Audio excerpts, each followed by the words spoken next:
Welcome back for another edition of NFL Web TV. I'm your host, Sam Zito, joined tonight by our Bandura captain, Brayden Shaw. Thank you for your time, Brayden. Thanks, Sam. Thanks for having me. No worries. Well, it's been a really good start to the year for your club, obviously sitting on top of the ladder, and I don't think you've actually slipped out of the top two at any stage this year, but obviously an ideal start to the year. Yeah, we're being pretty consistent. We started off, obviously, I think we won the first 7, and then we dropped one to Greensboro and then Heidelberg 2 weeks ago.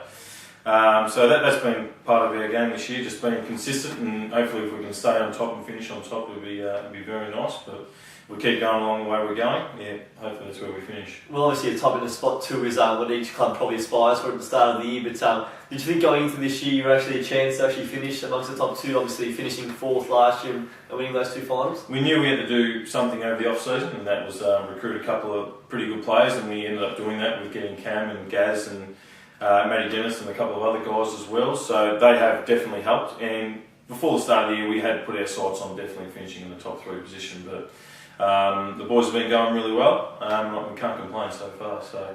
Well, last year you finished 4th, and I guess West Preston was only half a game on top, and they ended up going all the way. But for your club personally, 2 wins in the first 2 finals. Obviously, just going down to West Preston in the prelim, obviously you took a lot of confidence out of that, and you probably knew you weren't too far away. Yeah, definitely. That really did hurt a bit, losing that prelim final to West Preston last year, and that did stick in the mind. When we saw we were going to play them again in round 1, we knew we were going to be up again for another tough ask, and the boys come through. So, but now you can see the sides from last year who really finished on top are starting to come through. The Heidelbergs starting to really get on top of other football sides, and West Preston now equal with us on top. So we're going to be wary of those sides again come finals time. Well, it's an interesting point you make there, because we covered the round 1 game against West Preston. It was the radio game, and from the start of the year you showed your intent, and you're really good that day. And we also watched you 2 weeks later against Heidelberg, and we spoke to Phil Malin afterwards, and he said you took a lot of confidence out of those 2 games. I think more than just getting the points, just mentally what it did for your club. It showed you could beat those sides, and especially Heidelberg, a bit of your bogey side of the last couple of years. You probably took a lot out at the start of the year and used that for the remainder for what we've seen lately. Definitely. Having lost to Heidelberg since, I think that was the first time I've ever beaten Heidelberg as a player, so in round 3 when we played them, so we definitely took a lot of confidence out of beating them.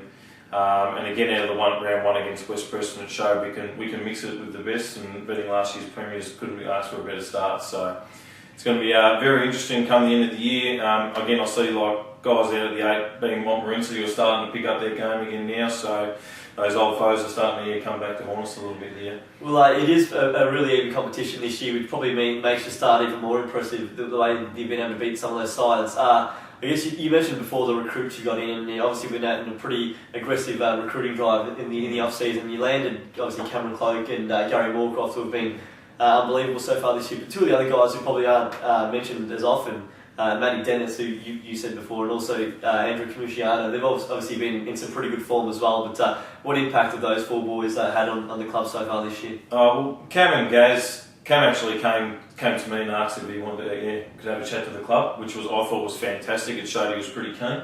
And then he had a chat, and he was happy with everything, so that's why he stayed. And I was being mates with Cam for a long time now. Gaz we've had on the radar for a little while now, and his experience he's brought to the place has just been absolutely amazing. His leading power, his quickness off the mark has just helped our forward line, helped guys like Paul Harrison out a lot as well. And then you speak of Matty Dennis, his height, his ability. I don't know too many 6'6" blokes who can run on a wing all day. His ability to run and carry has just been enormous for us. And then we get our vice captain, the old vice captain from Layla, Andrew Camucciano. His toughness around the ball just gives another edge to our midfield and helps our midfield as much as possible. So they've all been fantastic, and they've all slotted in without a worry, which was really good.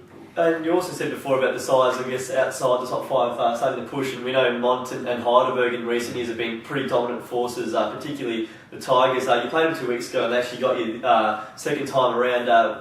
How do you find them, and where do you think they're at the moment? Because, as we know, 4 times a premier in the past 5 years, and looking pretty good. And I think they probably really set themselves for the game against you guys. And where do you think they got you in the end? Definitely. Before the start of this year, there was a lot of talk about Heidelberg dropping down, and I rubbished that as soon as I heard it. I still think they're the best side in the competition by a mile, and they showed that against us 2 weeks ago. Their hardness at the ball, their bigger bodies like the Nolans, and that just sometimes unstoppable, and they got us there. We knew they were going to come out pretty red hot for Stingers 250th. Unfortunately, they jumped us at the start and we couldn't catch them for the rest of the game. But in saying that, the 2 games we've lost this year, one to Greensborough by 4 points and Heidelberg by 2 goals. We haven't been belted, so that we can take a positive out of that. We knew we were in with a chance against both those sides, but we just let the game slip in the end. Well, yeah, as you mentioned, I guess with Stingers' 200th game, they were 250th rather, they were probably really going to be up and about, and you probably, if anything, got them on the wrong week. But I guess as you go into finals, it's almost a finals-like encounter. You bounced back in the right fashion last week against McLeod, who's been in some pretty good form this year, really improved, probably better at home rather than away from home, but it was good that your boys responded in the right fashion on the weekend. Definitely was. We, the leadership group got together basically during the week, and we really set ourselves to kind of atone for what happened against Heidelberg. We wanted to get that consistent play back and just go back to basics, basically, play to our game plan, making sure we're getting it down there nice and quick to our forwards, because I think once our forwards are on, they're pretty hard to stop. Cam's pretty hard to stop down there, and we're hitting up Gaz and Harrow on the lead. Then you've got Clayton Rogers running around as well. They're pretty potent forward lines. So. Well, your form personally has been pretty good. I've noticed in the last 2 weeks you've been actually given best of field honours from the opposition coach and the coaches award. How do you think you're tracking personally? Not too bad. As the old cliche, as long as our team's winning, I don't really care how I'm going personally. But for once in my life, for like the last 4 years, or since I started to play in the Northern Footy League, my body's allowed me to play, and that's been great. Getting the full pre-season under the belt, so. Personally feeling good, but as long as we keep winning, yeah, I'm pretty happy. So.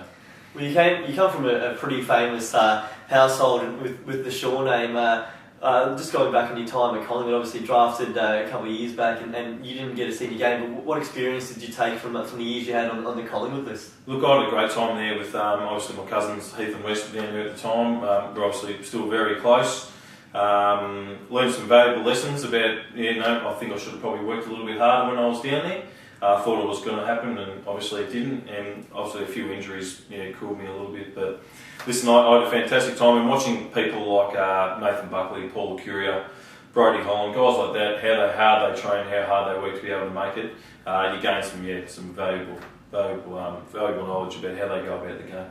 I spoke last week to Carl Core, who's at McLeod now, and obviously he spent some time at St Kilda, and he said that the one thing about, I guess, being an AFL list is that he said himself he maybe didn't appreciate as much as he could have, but he always wonders, what if you ever look back and just think, if you had the ankle injuries in your time at Collingwood, do you ever just think what it could have been, particularly last year with the success they had, and you would have seen it with Heath winning the premiership, but what it could have been if the body had held up? Look, I don't really dwell too much on the past. What happened, and I got over it pretty quickly. It hurt for a little bit, I'm not going to lie. I haven't thought about giving away the game at one stage because I lost the love of footy, and then it took a couple of phone calls from a couple of close mates down at Bundoora to get my love of footy back, and I've never haven't looked back since I've been down at the club. They're a fantastic club, a really good family club, and I'm looking forward to the future, and hopefully we can have a bit of success down there at Bundoora this year. I'll be pretty happy with that. So. Well, it's a proud club, Bundoora, and obviously now you're close to getting that elusive premiership, and it's been some time between drinks, and obviously had so many finals campaigns, but you haven't been able to reach the pinnacle just yet. What's the difference between this side this year and those in the past that have just failed towards the end of the year? Look, from the moment pre-season started, I could tell there was a different feeling around the place. Just the way last year ended, how we got knocked out of the prelim, we were really disappointed we didn't make last year's grand final, especially after being so close the year before. I thought we put up a really good show against Heidelberg the year before, apart from our last quarter. So we knew we were close, and it really did hurt us. So we also went away on a pre-season camp, and I thought it brought the boys a lot closer together, which we hadn't done since I've been at the club. Now it showed the club's professionalism in going about how they went and got some players down at the club who they really knew if we got them, they were going to take us to the next step. So saying that, it's a long way to go, and saying that it's one of the closest competitions I've seen in a long time for the Northern Footy League, and I think that's great. So, do you find it a little different now being the hunted rather than the hunter? I guess despite the success you've had, always everyone just expected Heidelberg to go on and win the premiership, whereas this year I guess the until recently he's probably fallen back to the pack. But now that you are on top and you have been there all year, do you find it a little bit more difficult that other clubs are going after you rather than you chasing Heidelberg? Yeah, I think so. I think I've definitely noticed every side we come up against each week actually lifts a cog just to beat us, which is good, and we like that. I still think Heidelberg is the best team in this competition. And that's no disrespect to West Preston last year, won the grand final. They're a fantastic side as well. But we are finding the sides are lifting that extra cog when they play each week. So we just got to match it, and we've obviously got to go out there and try and beat them as best we can. In the short term, I guess this weekend you take on Whittlesea, who've been pretty good this year. They haven't been able to record as many wins as they would have liked, but really close losses to Greensborough and West Preston show they can match up the best. Disappointing on the weekend, and they're going to probably want to really look to bounce back, probably get a few boys back from injury. Definitely, it could be a danger game on the weekend. No, definitely. I'm been outstanding how well Whittlesea has gone about their football this year. They've got a lot of good young kids coming through. It's a fantastic place. Whittlesea, I actually live pretty close to Whittlesea, and we'll be very wary about how they go about their football. We played them in, I think only about 6 weeks ago, and we were really impressed about the way they went about their football. So it's going to be a tough game. I don't think the weather's going to be too kind for us down at Newlong. So hopefully we get over the line. If we play like we did last time, hopefully we get over the line again. Well, thanks for your time tonight, Brayden. Much appreciated. One of the true champions of the competition, Brayden Shaw. So thank you for joining us. Make sure you're watching again tomorrow night when myself and Liam Quinn preview all the action of round 12 of NFL action. And do remember to get down and support the junior development games that are going on this week. Of course, there's another one on Sunday, another one next Friday as well. So all the details are online. Make sure you get down and support the boys. Thank you for your time this Wednesday night, and see you again tomorrow.